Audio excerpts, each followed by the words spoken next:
우리가 함께 받을 하나님의 말씀은 창세기 49장 16절로부터 20절 말씀입니다. 하나님의 거룩한 말씀을 귀 기울여 들으시기 바랍니다. 단은 이스라엘의 한 지파같이 그의 백성을 심판하리로다. 단은 길섭의 뱀이요 샛길의 독사로다. 말굽을 물어서 그 탄자를 뒤로 떨어지게 하리로다. 여호와여, 나는 주의 구원을 기다리나이다. 갓은 군대의 추격을 받으나 도리어 그 뒤를 추격하리로다. 죄송합니다. Thank you, bless you 하신 분. 아셀에게서 나는 먹을 것은 기름진 것이라 그가 왕의 수라상을 차리리로다. 20절 말씀입니다.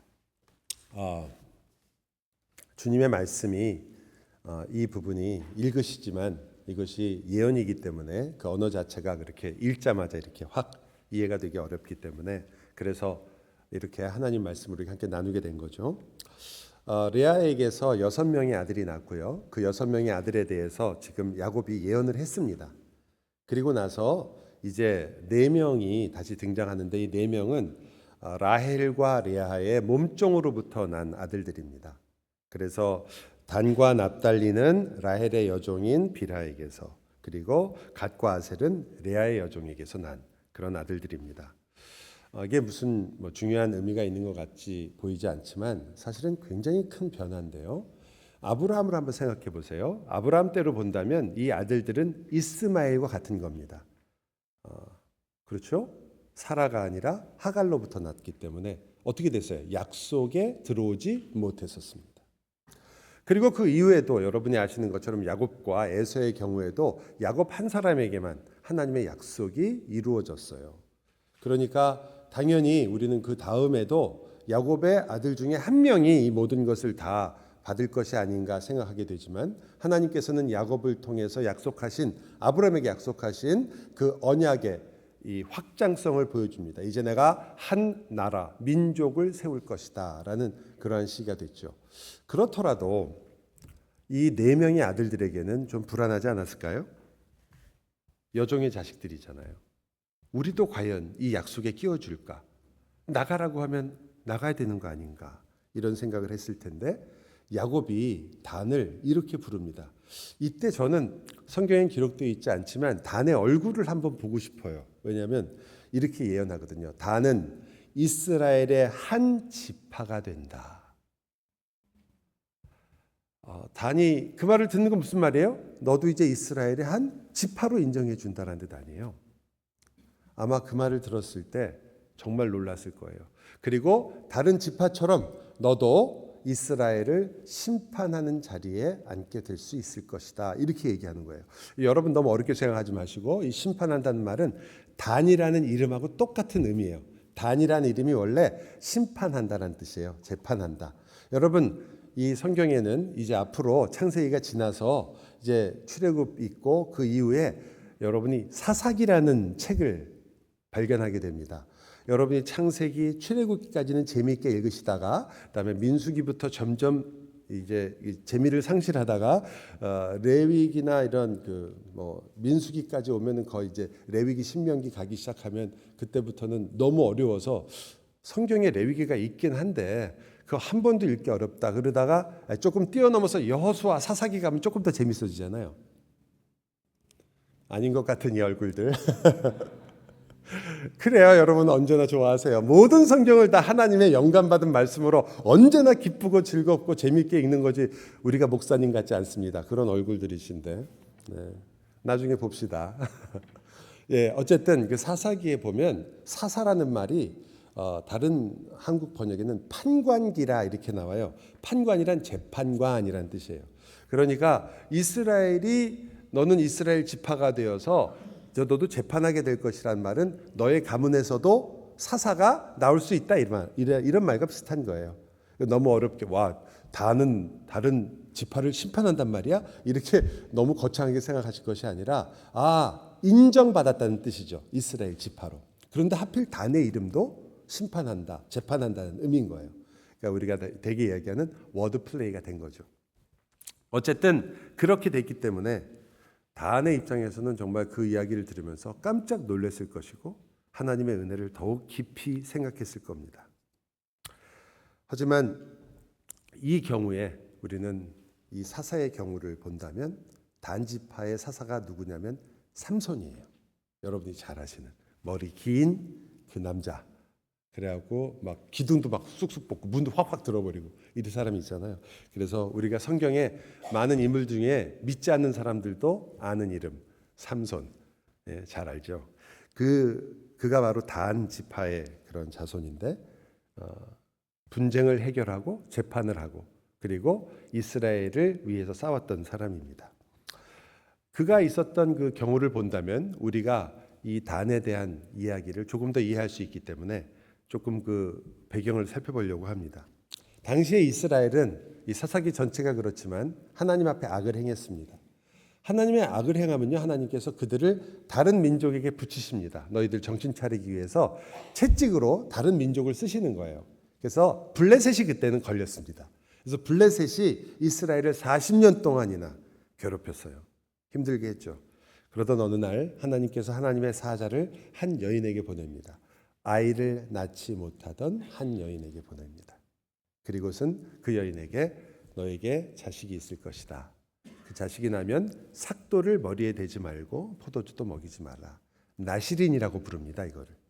나면서부터 하나님께서 특별히 구별한 사람이다. 저는 옛날에 나실인이 한국말인 줄 알았어요. 그래서 나실이니까 나실 때부터 다른 사람을 나실인이라고 부르는구나. 여러분 히브리어예요. 히브리어. 네, 의미는 이제 구별되어서 하나님께서 그를 특별하게 키운 사람입니다. 그때 하나님의 사자가 그녀에게 이렇게 말합니다. 그가 너희를 구원하는 그 구원을 시작하게 될 것이다. 근데 야곱이요, 지금 단지파에게 이야기하면서 이 삼손의 그 냄새를 굉장히 많이 풍깁니다. 왜냐하면 일단 삼손이 사사잖아요. 재판하는 자가 될 것이다. 사사 중에는 유일해요. 단밖에 없어요. 그러니까 삼손이다. 또 한 번 이런 얘기를 합니다. 오늘 읽었지만 야, 단 너는 길섭에 있는 뱀 혹은 샛길에 있는 독사 같아질 것이다. 그 말은 무슨 뜻이냐면 길가에 이렇게 뱀이 있는데 잘 안 보이게 길섭에 숨어 있는 것처럼 보이잖아요. 또 샛길, 그냥 길도 아니고 샛길에 이렇게 있는. 그러니까 두 가지 중에 하나죠. 이렇게 가만히 있다가 공격을 하기 위해서인지 아니면 숨기 위해서인지. 근데 그 다음 말은 뭐라고 나오냐면 말굽을 문다. 이것은 말 뒤꿈치를 물어서 말탄 자를 떨어뜨릴 거다. 공격을 위해서 하는 거예요. 그러니까 몰래 숨어 있다가 공격하는 모습을 말하는 거죠. 이거는 확실히 이 삼손과 아주 비슷합니다. 삼손은 이스라엘 민족의 사사였는데 민족을 다 불러가지고 다 모여라. 우리 블레셋과 전쟁하러 나가자. 그래서 싸워서 이긴 거 아니에요. 여러분 기드온은 어떻게 했어요? 다 모아가지고 그중에 300명 뽑아서 그래서 전쟁에서 이겼잖아요. 삼손은 아니에요. 완전히 우리 말로 돛대예요. 혼자예요. 돛대 하니까 갑자기 좋아하시는 분들이 있는데 좀 의심스러워요. 근데 어쨌든 그 혼자서 이 모든 일을 하는데 하는 일 방법이 게릴라전인 거죠. 그러니까 마치 뱀이 혼자 가만히 있다가 갑자기 달려들어서 공격하는 그런 모습을 보여주기 때문에 이 삼손과 상당히 유사한 모습을 보여줍니다. 그래서 많은 성경을 연구하시는 분들은 지금 단에 대한 예언은 삼손에 대한 예언이 아니겠느냐 이렇게 많이 얘기합니다. 하지만 다른 해석도 있죠. 이 해석은 저와 여러분이 성경을 읽으면서 충분히 생각할 수 있는 그런 해석이에요. 자, 창세기에 뱀에 대한 이야기가 이번이 두 번째입니다. 첫 번째는 어디 있죠? 뱀에 대한 이야기. 창세기 3장에 나오죠. 뱀이 아담과 하와를 유혹할 때 등장합니다. 그리고 그 뱀의 이야기처럼 하나님이 예언하시잖아요. 이 뱀은 여인의 후손에 어디를 물을 것이다. 뒤꿈치, 발 뒤꿈치를 물을 것이다. 똑같은 단어예요. 뒤꿈치. 여기 말굽이라고 우리나라 말로 번역했지만 그 굽이 뒤꿈치예요. 그래서 그 뒤꿈치가 똑같은 히브리어는 같은 단어입니다. 자, 뱀이에요. 그리고 뒤꿈치를 공격하는 거예요. 비슷하잖아요. 그래서 많은 초대교회의 교부들과 지금도 많은 분들이 이 이야기는 단에 대한 이야기, 특히 그가 공격해가지고 뱀처럼 공격해서, 뱀이라고 그러니까 단이 뱀처럼 공격해서 말탄자를 넘어뜨리려고 하는 것이다. 말탄자가 누가 되는 거죠? 누가 돼요? 여인의 후손. 그렇잖아요. 그럼 누구예요? 여인의 후손이? 예수님이죠. 그러니까 단은 예수님을 어떻게 하는 거예요? 무너뜨리는 사람이 되고, 그걸 우리가 뭐라고 그래요? 적 그리스도라고 하죠. 그리스도를 대적하는 자. 마침 요한계시록 7장에 보면 이스라엘 지파가 다 나와 있는데 단지파 이름이 없어요. 그러니까 학자들이 어떤 생각을 했을까요? 이것은 바로 단을 통하여 지금 예언하는 건데, 단이 바로 적그리스도 같은 역할을 할 것이고, 그래서 단이 요한계시록 7장에는 등장하지 않는 것이다. 이렇게 해석하는 거죠. 그리고 이것이 그렇다면 우리가 항상 성경을 보려고 애를 쓰는, 그러면 이 방식이 바로 예수 그리스도를 보고 중심으로 하는 그러한 해석인가? 여러분, 그리스도를 중심으로 하는 해석이 많은 경우에 억지로 예수 그리스도를 성경에 맞추어서 집어넣는 잘못된 해석이 될 수 있다는 것도 우리가 항상 조심하고 생각해야 될 부분이라는 것을 제가 전에도 말씀드렸지만 다시 강조합니다. 성경에는 이렇게 어떤 것이 나왔을 때 그것을 비유나 상징으로 이렇게 봐가지고 하나씩 대입해서 해석하면 좋은 게 참 많고, 그리고 그런 것들을 우리가, 여러분이 아닌 것 같지만 무척 우리가 좋아합니다. 그리고 이런 얘기 교회에서 처음 들어보는데 라는 생각을 하시기 때문에 우리가 알고 있는 신천지 같은 그러한 해석이 여러분에게 먹히는 거예요. 모든 것을 비유와 상징으로 해석하니까. 그러면 옛날부터 이런 해석이 있었느냐? 물론 있었죠. 이런 것을 알레고리라고 이렇게 얘기하는데, 그 알레고리가 잘못된 그런 알레고리에 빠지지 않으려면, 알레고리가 나쁘지 않아요. 성경에 알레고리가 있습니다. 그러나 보증되지 않는 알레고리가 있어요. 즉 A는 B다라고 하는 거죠. 여러분이 좋아하는 예수님이 하셨던 선한 사마리아인의 여인의 비유에서 보면 거기에 동전을 2개를 주고 가잖아요. 그죠? 그 사람이, 사마리아 사람이 여관 주인한테 동전 2개 주고 가죠. 뭘 주고 갔을까요? 신약과 구약. 은혜롭잖아요. 왜? 여관 주인은 누구예요? 교회예요. 교회에다가 이 사람을 맡기고 신약과 구약을 이 교회에 준 거예요. 그래서 하나님 말씀으로 이를 치료하라. 어때요? 그럴듯하죠. 이게 은혜가 되는 이유, 그리고 그것이 그럴듯한 이유는요, 이것이 성경을 맞게 해석해서가 아니라 우리가 알고 있는 성경의 전체적인 가르침하고 맞기 때문에 그래요. 왜? 교회에 하나님께서 말씀을 주셨고 그 말씀을 가지고 우리가 은혜를 받고 회복해야 된다는 거, 그건 맞는 거거든요. 근데 그 구절에다가 그것을 가져다 맞추는 것은 우리가 아전인수다, 혹은 귀에 걸문 귀걸이, 코에 걸문 코걸이다. 그 2개를 사랑과 진실이다 이래도 되잖아요. 기쁨과 평안이다 이래도 되잖아요. 그렇죠? 그 귀에 걸문 귀걸이, 코에 걸문 코걸이가 되는 거예요.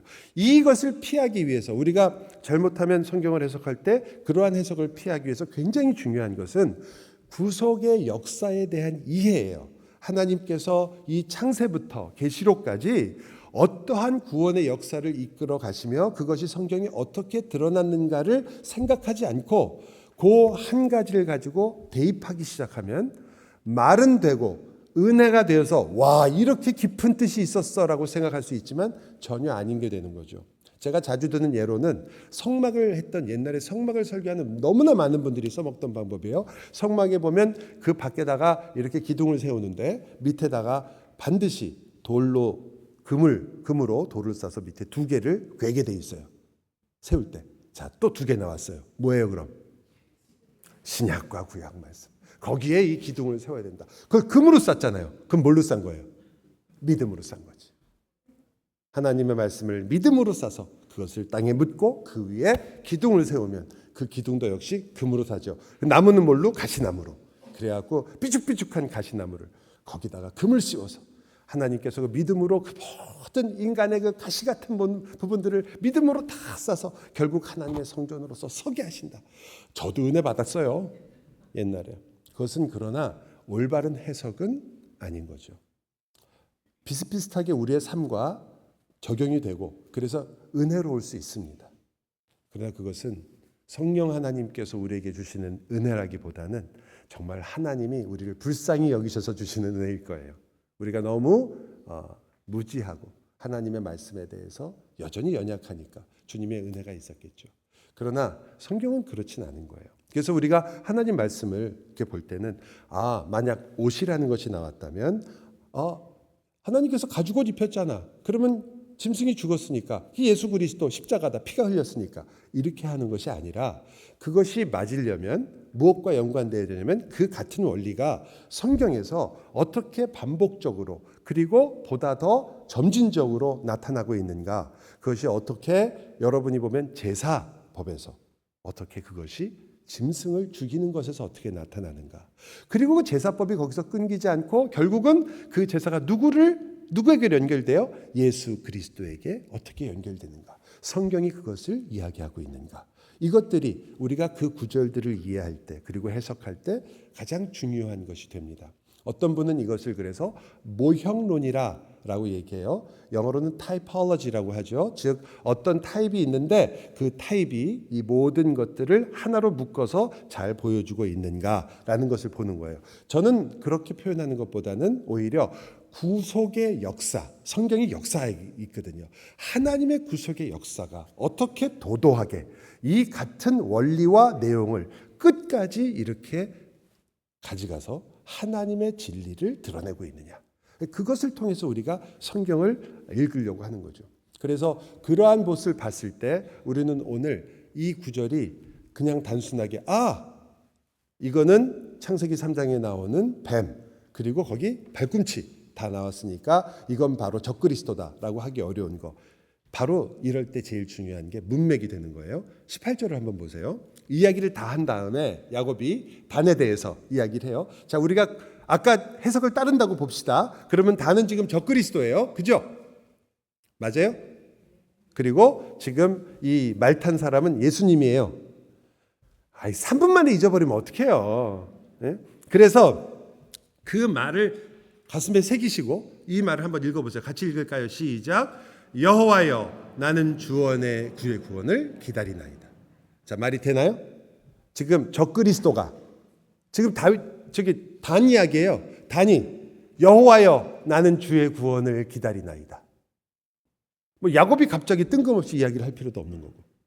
따라서 이것은 이 문맥에도 잘 맞지 않으며 또 하나 성경에서 이 발 뒤꿈치라는 것이 그렇게 단순하게 간단하게 다 쓰이지는 않았어요. 오히려 창세기에서 뒤꿈치는 누구와 가장 연관이 있는 겁니까? 뒤꿈치 그러면 생각나는 사람 없어요? 야곱이요. 야곱이에요. 자, 여러분이 그것을 생각하신다면 이것이 적그리스도가 무슨 구원을 바래요. 이거 아니거든요. 그러니까 여러분이 이것을 그렇게 해석하는 것으로 오는 약간의 유익이 있을지 모르지만 이게 본문이 그걸 얘기한다고 보기에는 굉장히 어렵습니다. 오히려 단이 보여주는 것은 사탄이 아니라 야곱이 빠졌던 야곱의 문제들을 지금 야곱의 예언 속에서 우리들에게 보여준다고 보는 것이 더 가까울 것입니다. 즉 하나님의 약속을 알고 있었지만 그것을 자기의 힘으로 이루어내려고 했던 그 야곱. 기억하시죠? 우리 야곱 굉장히 오래 했잖아요. 야곱은 하나님의 약속을 믿었습니다. 알았죠? 그럼에도 불구하고 약속을 자기의 꾀와 교묘한 방법으로 이루려고 했단 말이에요. 제가 교묘라는 말을 썼잖아요. 무엇과 비슷해요? 위에 뱀과 같이 그렇게 교묘하게 그리고 예기치 않게 자기의 방식으로 했다는 거죠. 그래서 그는 결국은 발꿈치를 물었잖아요. 에서를 이겼죠. 성경이 발꿈치를 잡았다고 하잖아요. 그래서 야곱이 이긴 것처럼 보였단 말이죠. 그러나 그 일이 거기서 끝나지 않게 되죠. 자기를 그렇게 의지했던 자기의 뜻을 이루었던 야곱은 결국은 도망을 쳐야 됐고 수많은 시간들을 다 고통 속에 보내야 됐었습니다. 삼손은 어떨까요? 삼손도 아주 비슷합니다. 삼손도 블레셋을 넘어뜨렸어요. 분명히 그들의 발꿈치를 물었습니다. 하지만 시험에 그대로 무너졌죠. 그는 오히려 자기 백성을 위험에 빠뜨리게 됩니다. 여러분, 이 사건을 더 잘 설명하는 사건이 하나 있는데 그것도 역시 단지파의 사건입니다. 사사기에 등장하는데요. 삼손의 이야기가 끝나자마자 미가라는 사람이 나와요. 그 미가가 어떤 사람이냐면 이제 아시는 분은 잘 아시겠지만 자기를 위해서 신상을 하나 만듭니다. 그리고 신상을 집에다 두고 섬기기 시작해요. 참 웃긴 얘기지만 그런데 이 미가가 양심이 있었어요. 이게 양심이라고 봐야 되는지. 뭐냐면 야 그래도 신상을 만들었는데 내가 제사장도 아닌데 내가 마음대로 제사하고 예배하는 건 아니잖아. 그래서 어떻게 했어요? 나가가지고 레위인 하나를 불러오게 되는 거예요. 그 레위인을 불러와가지고 당신 제사장이니까 우리 집에 와서 제사 좀 드려달라. 내가 나를 위하여, 되게 중요한 부분이에요. 나를 위하여 이 신상을 만들었으니까 나를 위해서 제사를 드려달라는 거예요. 그러면 레위인이 어떻게 얘기해야 되죠? 아니다. 나는 하나님을 섬기는 자다. 이렇게 해야 되는데 짝짝꿍이 맞아가지고 들어와서 제사를 하기 시작합니다. 거기다가 신상을 세운 거죠. 이야기는 여기서만 끝나는 게 아니에요. 그렇게 하고 있는데 정말 잘 되는 거예요. 여러분 이게 재밌어요. 근데 잘 되는 거예요 이게. 우리식으로 말하면 엉뚱하고 우리가 보기에는 잘못된 신앙인 것 같은데 저 사람은 막 복을 박수로 받네. 나는 한 개도 못 받는데. 이게 어떻게 된 건가 이러고 있는데 단지파 사람들이요. 남쪽에 있다가 원래 땅이 있는데 거기서 정착을 하지 못하고 북쪽으로 올라가고 있었어요. 올라가다 보니까 이 미가의 집을 들르게 됐어요. 보니까 와 이거 다르거든. 이거 괜찮은 일인데. 이거 오늘날로 치면은 아주 유명한 훌륭한 신학교를 나온 목사님을 데려다가 이제 교회 하나 시작하자 해갖고 하면서 우리를 위해서 한번 교회 한번 시작합시다. 기도 좀 해주시오. 축복해 주시오. 그랬더니 목사가 막 축복하고 그랬더니 진짜로 막 병도 낫고 막 그냥 돈도 생기고 막 그런 와중인 거예요. 그걸 지나가던 단지파가 봤어요. 이거 되네. 어떻게 했을까요? 신상도 뺐고 그리고 그 제사장도 뺏어가지고 가는 거예요. 얘들이 있으면 잘 되겠다. 어떻게 꼬셨는지 아세요? 야 여기서 당신이 잘해봤자 거기 조그만 동네에서 그냥 거기서 그냥 당신 목회할 뿐이야. 사람이 한번 목회를 하기 시작했으면 좀 원대한 포부를 가지고 저 지금 얼마나 많은 사람들 우리 단지파 모두가 다 당신을 기다린다. 우리 단지파에 와서 우리의 제사장이 되어달라. 넘어갔을까요? 안 넘어갔을까요? 저한테 하는 얘기 같아요? 네, 넘어가요. 넘어가서 거기서 끌려서 같이 올라간 거예요. 올라가가지고 그 위에서 이제 장사를 다시 시작하신 거지. 이게 단지파가 했던 일입니다. 마지막에 이 모든 내용을 요약하는 부분에서 정말 기가 막힌 영화로 치거나 드라마로 치면 마지막 엔딩 씬이 너무 멋있어요. 모르겠어요. 저한텐 그래요. 단 자손이 자기들을 위하여 새긴 신상을 세웠고 이 레위인이 누군지 보세요. 드디어 밝혀져요. 모세의 손자요. 게르솜의 아들인 요나단과 그의 자손은 단 지파의 제사장이 돼요. 와, 뼈대 있는 집안 정도가 아닌 거예요. 모세의 손자예요. 그 집안 사람이에요. 그가 지금 이 일을 하고 있는 겁니다. 그 땅 백성이 사로잡히는 날까지 이르렀더라. 그 땅 백성이 사로잡힐 때가 언제인 줄 아세요? 그거 722년 아수르가 쳐들어왔을 때거든요. 그러니까 적어도 한 500년? 이 일을 한 거예요. 더 재밌는 이 마지막 엔딩이에요. 그때 하나님의 집은 어떻게 되었느냐? 없었느냐? 아니다. 하나님의 집은 실로에 있었고 미가가 만든 바 새긴 신상이 단 자손에게 있었더라. The end. 상상에 맡기는 거죠. 그들은 과연 어떤 길을 걸었을까? 하나님의 심판이 있게 되는 거죠. 자그마치 모세의 손자와 야합을 한 겁니다. 도둑이고요. 사기꾼인 거예요. 왜? 미가의 집에서 뺏어왔다니까요. 하나님이 아니라 누구를 위해서? 자기를 위해서. 여러분 속상한 게 뭔지 아세요? 우리가 와 정말 너무한다. 단도 그렇고 미가도 그렇고 어떻게 그렇게 할 수가 있느냐라고 우리가 지금 듣고 있는 이 이야기가 우리들 이야기라는 거죠. 우리가 과연 하나님을 우리는 누구를 위하여 이 자리에 계십니까? 여러분이 받을 복, 여러분이 누리는 평안 중요하고 소중합니다. 왜 중요하지 않겠어요? 하나님도 그거 소중하게 여기시죠. 여러분이 하나님의 뜻 안에서 건강하고 하나님을 섬기는 일을 열심히 하고 이런 거 왜 싫어하시겠습니까?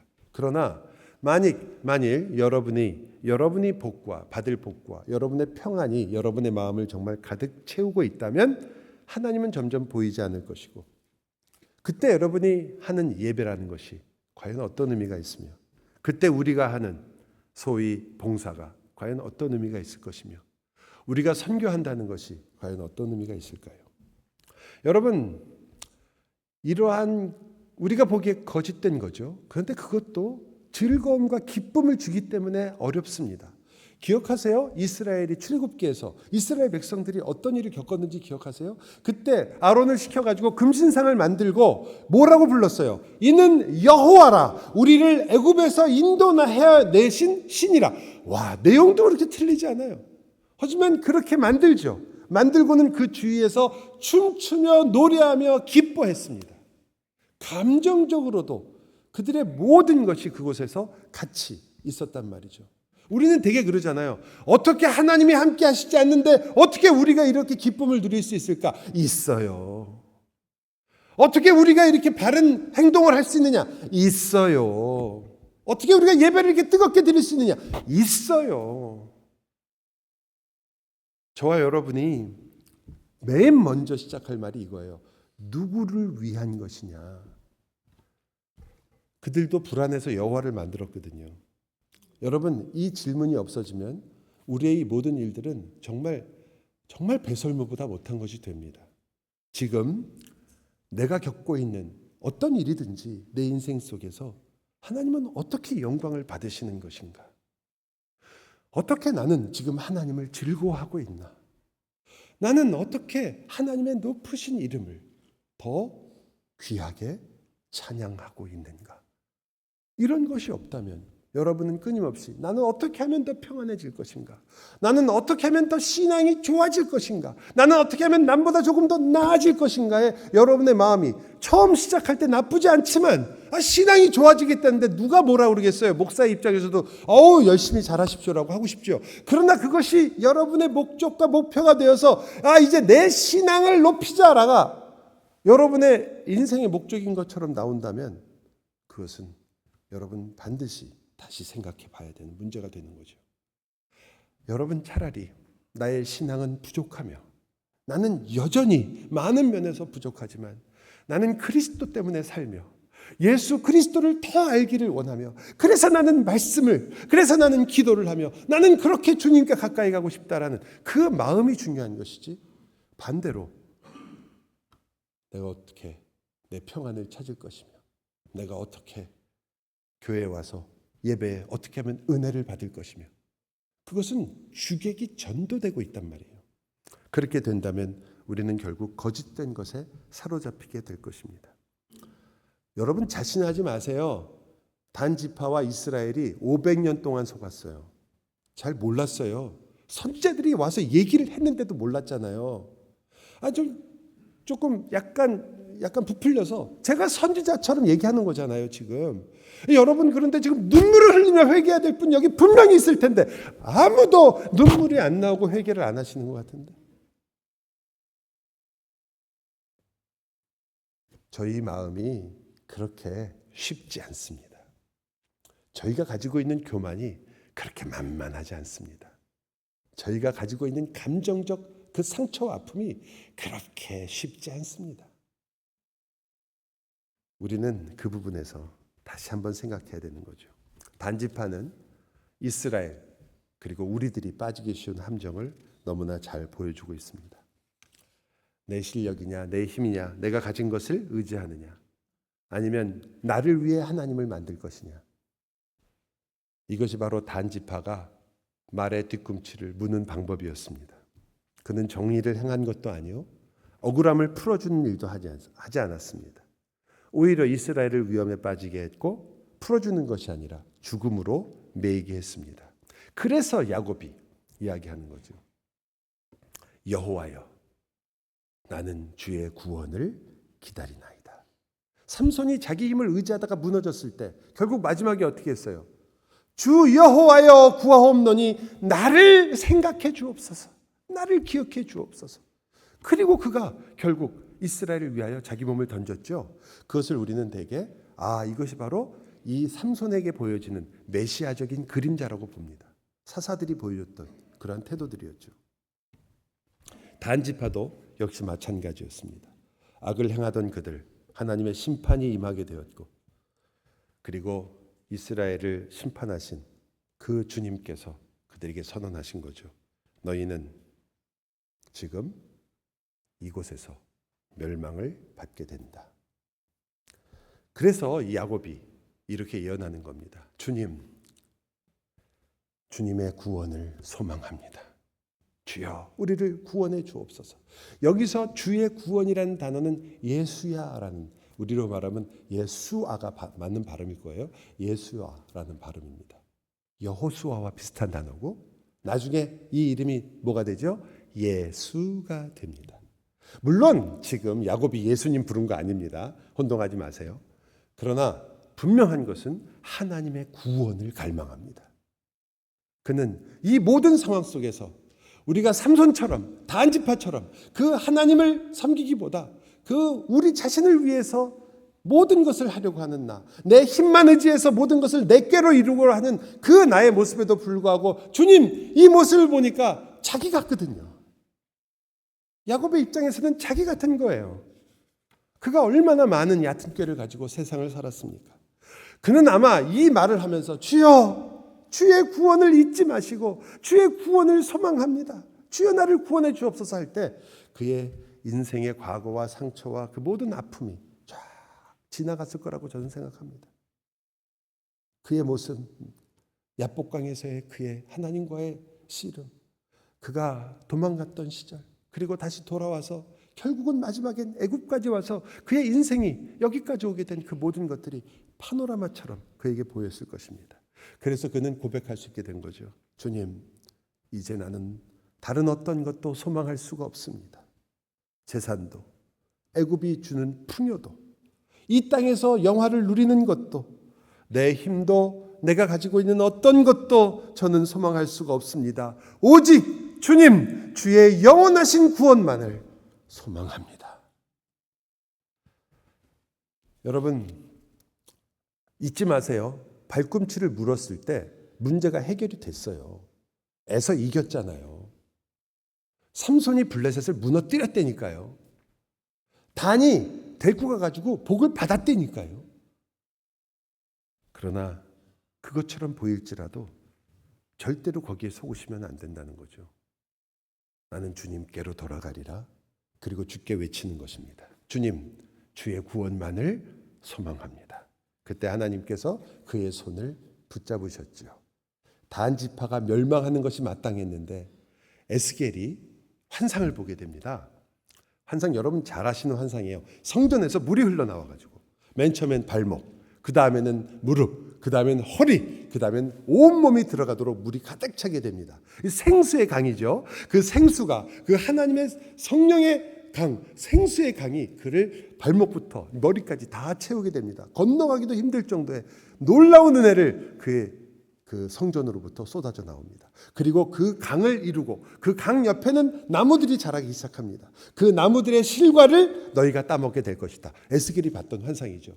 바로 계시록에 있는 환상하고 너무 비슷한 환상이죠. 생명나무 가시를 따먹는 하나님의 자녀들, 하나님의 성전에서 나오는 그 물들이 결국 생명수 강을 이루는 놀라운 환상입니다. 그리고는 하나님이 말씀하세요.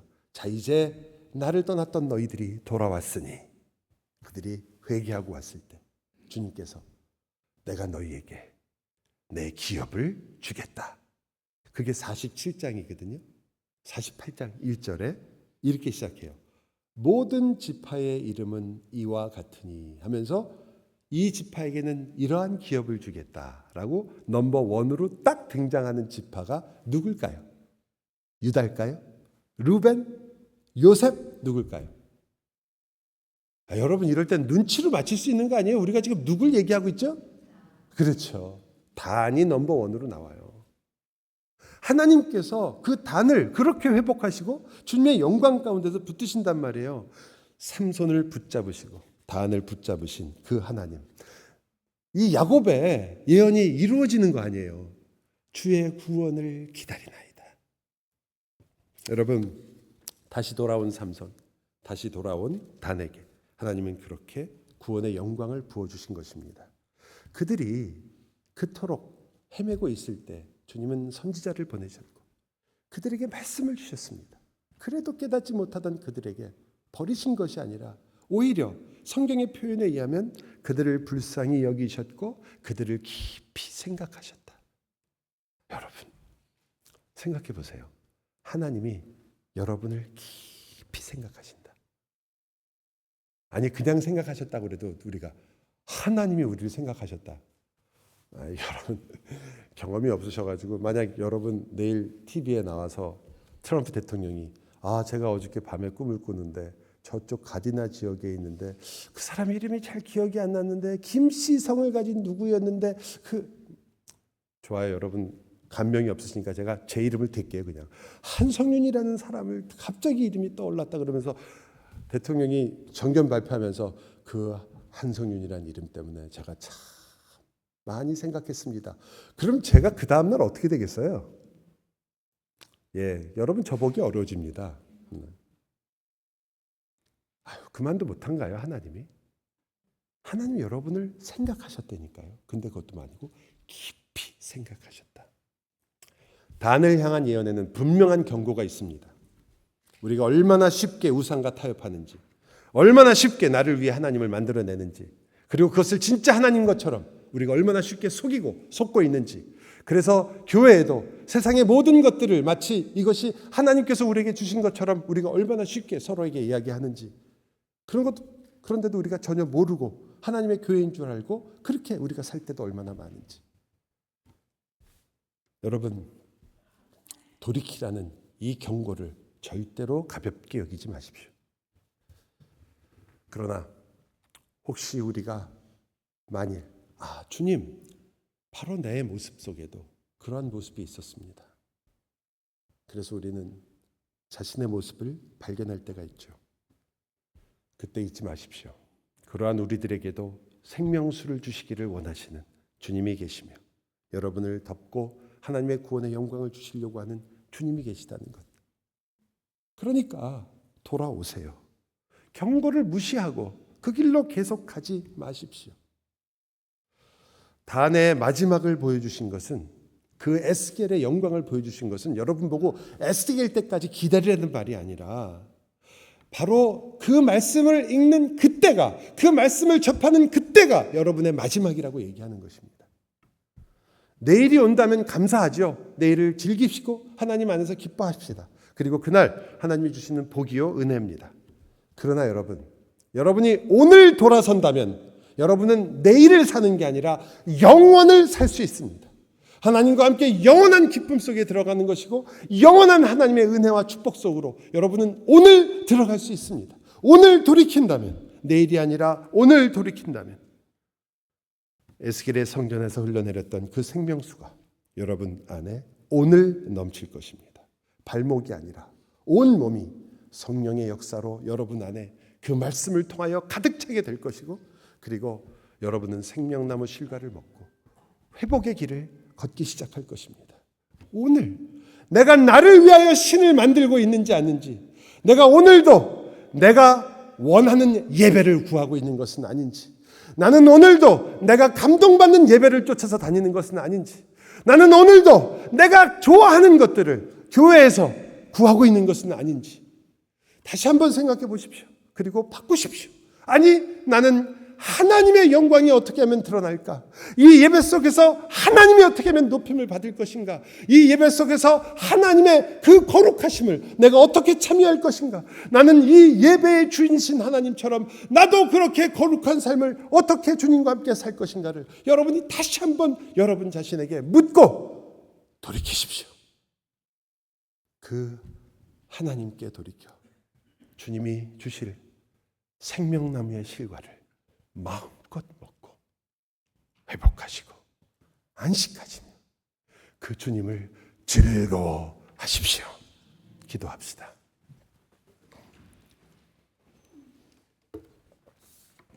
사랑의 주님, 단을 통해서 우리는 삼손을 보고, 단을 통해서 우리는 단 지파들을 보고, 그리고 단을 통해서 우리는 우리를 봅니다.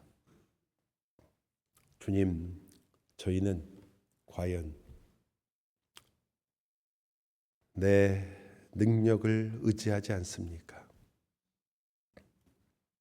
그래서 우리는 참 하나님 보시기에 감히 교회에서도 내가 얼만큼 많이 알고 있는지, 내가 얼마나 많이 봉사했는지, 내가 얼마나 헌신했는지, 내가 얼마나 세상적인 지위를 갖고 있는지, 이런 것들이 우리 사이에 마치 세상에서 잘한 사람이 교회에서도 인정받는 것처럼, 그것이 당연한 것처럼 받아들여지지는 않습니까? 우리는 그런 대우를 원하지는 않습니까? 우리는 혹시 우리 자신을 그렇게 생각하고 있지는 않습니까? 주님, 또한 우리는 혹시 사실 이 모든 것들을 나를 위하여 준비하고 나를 위해서만, 하나님은 점점 희미해져 가고 우리 자신의 감정과 우리 자신의 생각과 우리 자신을 위한 그러한 하나님을 여전히 찾고 있는 것은 아닌가요? 주여, 돌이키게 하여 주옵소서. 깨닫고 돌이켜 주님을 향한 우리의 하루가 오늘 시작하게 하여 주옵소서. 예수 그리스도의 이름으로 기도하옵나이다. 아멘. 다음